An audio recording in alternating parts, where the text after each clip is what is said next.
The Pan-International or Pesticide Action Network and its regional centers has been observing No Pesticide Use Day initially on 3rd December, commemorating the Bhopal disaster anniversary, to remind the world that Bhopals are happening around us all over the world, and we need to be mindful, we need to act, we need to have policies, we need to work with communities, we build communities and empower communities to overcome the crisis and identify the crisis and overcome the crisis. Primarily, the No Pesticide Use Week is a reminder to the world that things are not okay, there are problems. If you look at the current global crisis, one of the major crises is the collapse of pollinators. Second is a crisis for humanity. And when it comes to humanity, the biggest crisis we are facing is that today newborns are born with pre-polluted or preloaded pesticides and chemicals in their blood.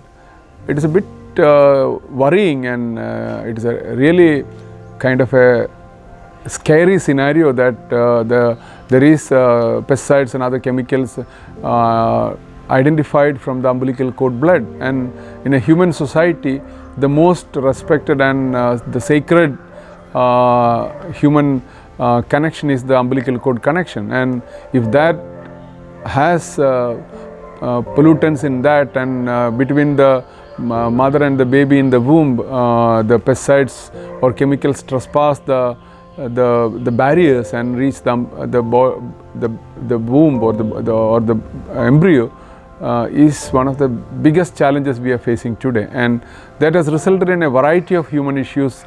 The earlier exposure to insecticides and pesticides are causing harms which are not imagined by any current science, and many are little difficult to identify and locate in its early exposure phases, and we have a major crisis of pesticides in human life.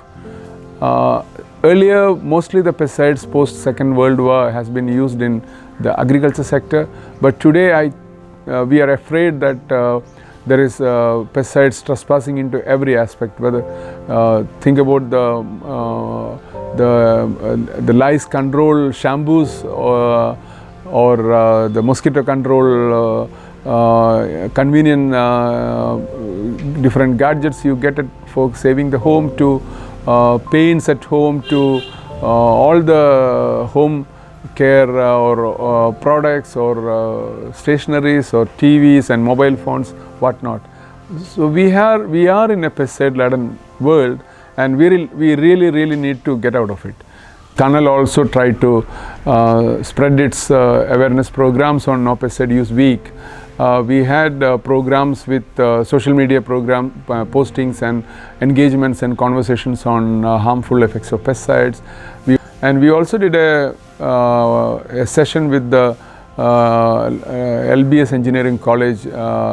This is a women's college, so the girls who are into their engineering profession, we had a very intense, more than an hour kind of a conversation on pesticides' impact on people and the general environmental issues around the world.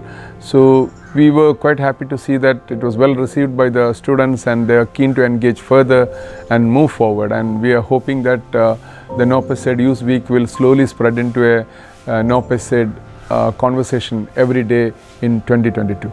Good news is that pesticides are totally replaceable, and we are seeing that happening all over the world, in small communities, in rural communities, in urban poor and urban communities. We see the hope of biology replacing chemistry, or in other words, the man's greed for synthetic chemicals has been replaced more by working together with the ecosystems and coming with solutions to manage pest attacks to crops, to manage problems that you face in all kind of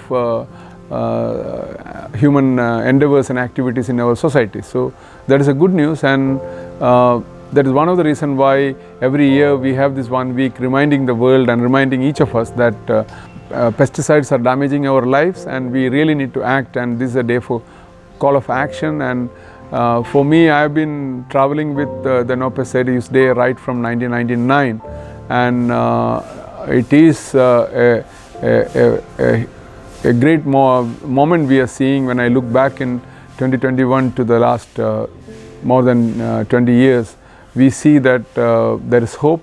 There is more young people getting active on it. There are several women who are playing active role, and slowly the society is changing to positive side. But the pace at which things are happening is not very promising. So we really need to put more pressure and more radical changes, so that we will have sacredness back to human societies and human bodies, and the body burden need to be get rid of.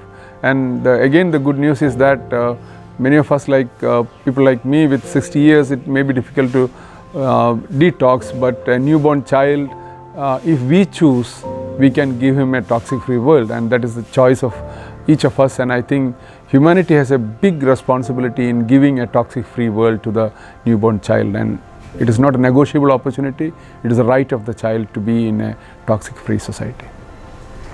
Thank you.